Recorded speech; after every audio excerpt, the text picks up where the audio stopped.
Okay, so just for a moment, take a look around you. What do you see? A smartphone?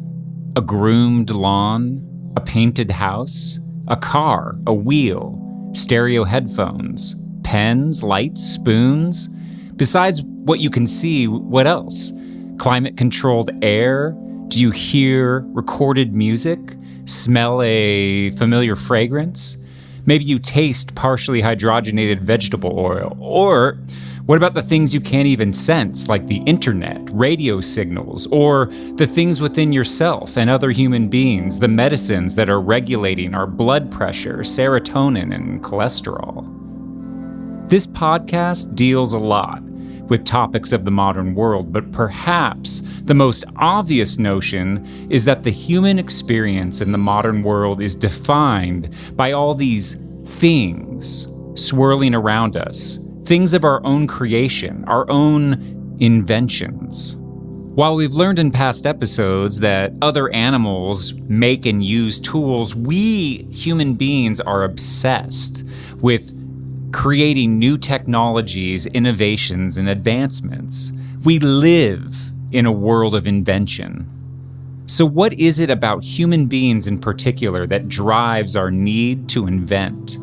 How does the desire to invent our own world impact our relationship with the natural one? By the end of this episode, you'll understand some of the key benefits we've gained from inventing things, and also maybe what we've lost.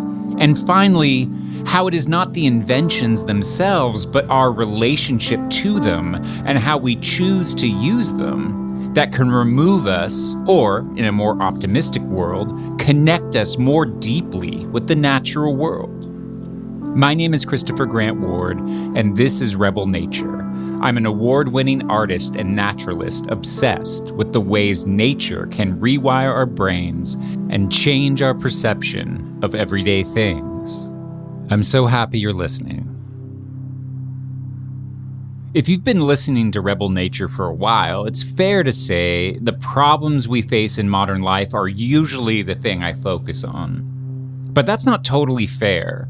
Some inventions have unintentionally helped human beings immensely, and most inventions, even those that have negative side effects today, started off with the best of intentions and did create a more or less positive change. So today we're going to talk about both the positive and the negative aspects of invention. I mean, take modern medicine. It's a perfect example. I could levy 100 criticisms against the practice and the pharmaceutical industry, but on the whole, it has allowed us to live healthier, longer, more stable and secure lives. It does this by allowing us to fight off disease more easily with medicines, to get surgeries, to overcome certain complications and issues, to detect our genetic predispositions earlier in life and be able to take preventative measures to address those issues. This is sort of what we're going to talk about today. No one invented medicine to abuse consumers through high-priced pharmaceuticals or to ignore Eastern medicine and only focus on a treatment-type approach. It's not the invention of something, but what we choose to do with it and how we allow it to be distributed equally or unequally in our society that tends to create the problems. Some inventions, at least to me, seem to be inherently beneficial. Take the wheel. It's a perfect example. Wheels transport items and people long distances that we couldn't have imagined before the invention of the wheel. And we were able to do this quite efficiently. However, one could argue that wheels placed on automobiles have driven the use of fossil fuels or enabled wars to happen on much larger scales. But to me, those are indirect criticisms. I mean, we've chosen to put gasoline into our cars and not electricity, and it's weapons, not wheels, that are the horrors of war. But then on the other hand, wheels are also responsible for the bicycle. And to me, the bicycle is a perfect example of an invention with so many unintended consequences, both pros and cons. It literally could have been this entire episode. I've cut the summary short, so let's dive in. Steve Jobs is very famous for this video interview you can find online where he talks about how the condor and the horse and other animals are far more efficient at using energy than human beings for locomotion. However, a human being on a bicycle is the most efficient form of transportation ever created in the history of the world. He's famous for saying that the Apple computer should be a bicycle for the mind. We'll get back to that later. But besides the bike's inherent design genius, it's also been a catalyst for so many things, especially in American history. Everything from labor disputes to environmental policy to women's rights and gender equality in America. Let me explain what I mean by that.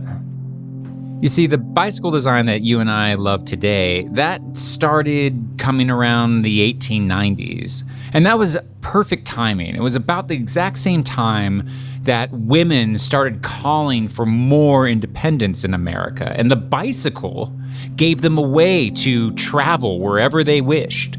Unchaperoned, they truly had a way to express independence.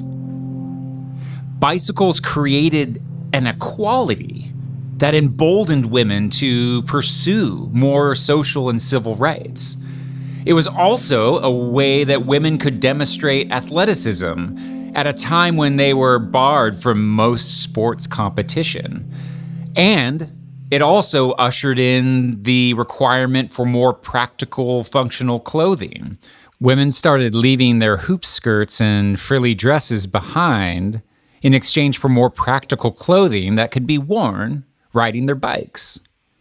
Susan B. Anthony is quoted as saying the bicycle did more to emancipate women than any one thing in the world. I rejoice every time I see a woman ride by on a bike. It gives her a feeling of self-reliance and independence, the picture of untrammeled womanhood. Bicycles also can be credited as ushering in an era of new inventions in America. Both the Wright brothers and the Dunlops, the inventors of planes and tires respectively, both started their businesses manufacturing bicycles. Bicycle building in general encouraged innovation in steel, in rubber, in plastic. The era of bicycles also created a demand for better roads. And these better roads allowed cyclists who lived in the city to visit the countryside and for people from the country to be able to visit the city quite cheaply. So now we have this mix of people. Young women and men now could find marriage partners very easily outside of their hometowns. And this completely changed the sense of gender, romance, and marriage in the United States. The list of benefits to American society from the bicycle goes on and on and on. It was a joy to do this research, and a lot of that's going to be in the show notes. But what I want to say is, here's an example of an invention that has all of these unintended positive consequences. In the same way it can be difficult to anticipate the negative consequences of something, here we have an example of an invention that changed America for the better in countless ways. Now, I look at that in contrast to some other inventions, like artificial light, which for me sort of dealt in a bit of a conflict of good and bad intentions from the get-go. Light bulbs, gas lanterns, and oil lanterns before them, and before them, candles. These were all touted as a way to stay active longer, well into the night. And by active, I mean working longer. In fact, there's a forgotten word in the English language called elucibrate, which literally means to work by candlelight. This was coined in the 1600s. Artificial light gave us more available hours. It allowed us to eat later, to enjoy a more active nightlife. We were able to enjoy indoor entertainment in places like theaters and cinemas. But it does seem that the invention of light sources, artificial light sources, was adopted as a way to increase the available hours a human being could productively count, write, make, and otherwise pursue a craft. Like the clock we learned about in our earlier episode about time, light also changed the way we planned our days, took our free time, ate our meals, and perhaps enjoyed much less free time. So some inventions start with good motives, some inventions start with questionable motives, but what about inventions like cigarettes?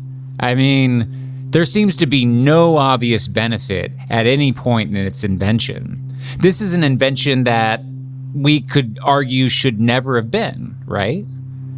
However, tobacco and its main chemical ingredient, nicotine, was actually first well known to be used for medicine, for many purposes, for centuries, all the way back to the Mayan people. Tobacco was used to treat skin infections, bee stings, intestinal worms, headaches, dizziness, fainting, earaches. It was an antiseptic to clean wounds. It was an early tetanus treatment and even an early cardiac drug. Of course, we ignored all of that and instead only focused on the way that it was used as a smoking tobacco during occasional ceremonial activity. That was the thing we called out as most valuable. That was the place we chose to innovate. We touted nicotine's health benefits as a rationale for cigarettes, and by the 1800s, cigarette rolling machines were making smoking simple enough, accessible enough, portable enough, and cheap enough for any human to start building a true addiction. Cigarette companies refined this process to increase addiction and added other chemicals to make uptake even easier. And they did this, of course, to increase sales. We know the rest of the story in the 21st century, but for me, the lesson here is the foregone opportunities that were ignored with tobacco and the paths we chose to take instead with this discovery. Nicotine itself is not necessarily a bad thing. I mean, at least it's no worse than caffeine, which I'm sure most of us have had today. I'm sure you can tell I have. The occasional smoking that may have taken place from unrefined tobacco in a pipe is likely no worse for your lungs than a bag of oily chips might be for your cholesterol or a Tylenol might be for your liver. It's not the invention, it's the way we choose to use it, package it, refine it, market it, and sell it. It's all of these ancillary activities for capitalist gain that ultimately create the worst harm. I researched a bunch of inventions for this podcast, and I'll put more of them in the show notes, but the pattern that I saw is that most inventions are created for efficiency, for the ability for us to have more free time and downtime. But what I've also noticed is what gets lost in this efficiency is craftsmanship, asymmetry, physical exertion, physical fitness. All the things that human beings are designed to do, we're sort of delegating them to other machines. Again, touching on the earlier episode of Rebel Nature about time and the clock, many of these inventions offer the promise of more convenience or more free time, but human beings don't tend to use that free time in the best way or the healthiest way possible. I mean, here we are, in the age of the internet, one of the most dramatic changes in the invented world to happen in the last 30 years. Anyone, at the touch of a button, not from their computer, but from this remote device that fits in their pocket, can learn about any country in the world, any language, any people, any religion, any political point of view. They can learn about any song ever made, any piece of art that's ever been painted. They can understand astronomy and neurology and psychology with even degree. And yet the internet today is vilified for being one of the most ignorant, polarizing, and suspicious places anyone can go. Social media was supposed to be an open way to connect with everybody, and yet now it's just another high school full of popularity contests and body shaming. But it's not the internet's fault. This is the way we've chosen to use it. We've chosen to have always-on access to all of this information that makes us feel bad about ourselves. Just like tobacco and nicotine, we're choosing the cigarette. We're doing it again. This pattern of human invention and disappointment and then more convenience continues in the invented world and is core to what we're talking about on Rebel Nature. A study in the UK of high school students showed that 2/3 of students wished social media would just go away.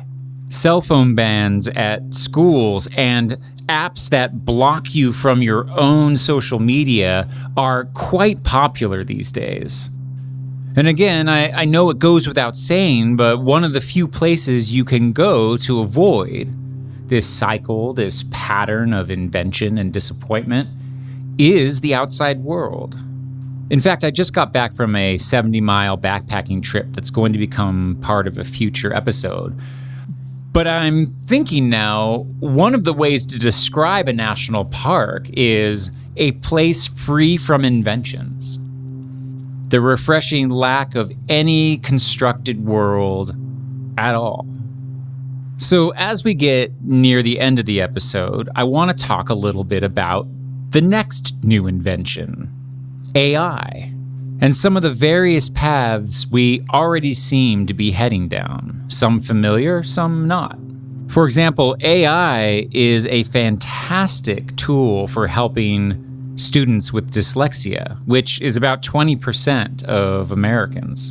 And yet, ironically, conversely, at the college level, students are forgetting how to write papers at all. Recent studies are showing that about 50 to 75% of all papers submitted at the collegiate level shows strong evidence of being written part or fully by AI. So it's all what we see as being the benefit of AI. What we feel is valuable to retain as a human skill, like writing and storytelling, versus what we think that this tool can do for people who struggle with the way language is even put together. This duality of AI and its pros and cons is also expressed in its relationship with nature itself. AI is currently being used in brilliant ways to address environmental concerns, such as soil erosion, being able to detect the features of a landscape, of plant cover and water flows. AI can also show us the best, most efficient way to restore damaged landscapes, such as forests or coral reefs.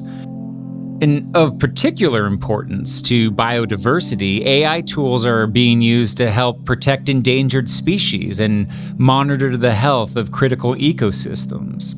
In Mexico, a consortium of government, university, and private sector companies are using AI to protect biodiversity in the Yucatan Peninsula as sort of a pilot project for the world.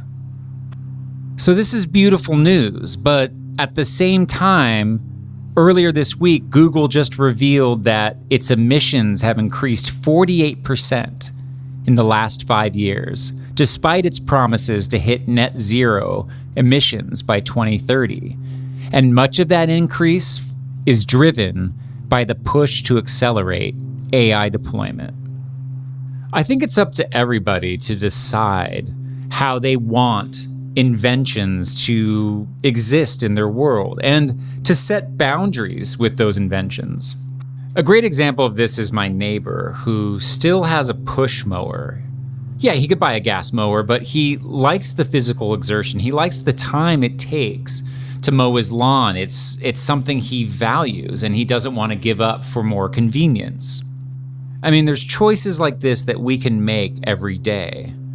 And a lot of them have to do with getting outside, taking a walk to the store instead of a drive, spending a morning doing some gardening instead of just putting weed killer on everything, or having a little fun and getting out in the sun and getting some vitamin D with your favorite loved one washing your car instead of taking it up to the local car wash.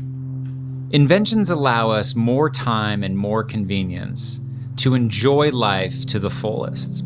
But it's up to us to make sure that we use that time to reflect our own values. And that's not as easy as it sounds sometimes. Especially when the invented world is designed to distract you, to grab your attention, to lull you into a binge-worthy series on Netflix. I'm guilty of that just as well. So I have to bake in dedicated time to getting outside, whether it's a walk or a run or just sitting in my favorite lawn chair and looking at my yard. And I hope you're inspired to do the same. And to encourage you to do so, I want to end this episode by introducing you to a beautiful app that you can get on any phone. The app is called Merlin, and it allows you to detect the song of any bird within earshot of your phone. Once the sound is detected, it can tell you everything you'd ever want to know about that species of bird, its flight patterns, its behaviors, and so forth. It's one fantastic example of the way technology can actually enhance our experience and our understanding of nature. I encourage you to check it out. I have no sponsorship relationship with Garmin. I just love the app and I wanted to let you know about it. Thank you so much for listening to my podcast, Rebel Nature. My name is Christopher Grant Ward. Don't forget to follow and leave a review. It really makes a difference for getting this podcast out in the world. And finally, I encourage you to share this episode with just one person who you think might find it worthwhile.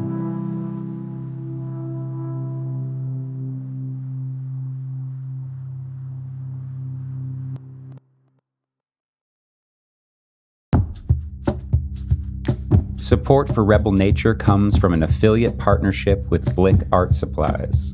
Rebel Nature is managed and produced by Quail Run Studios. Original music written and recorded by me. Any commercial music that may have been used in this episode has been licensed for airplay by the Harry Fox Agency, 40 Wall Street, New York, New York. You can learn more about me and my art at ChristopherGrantWard.com.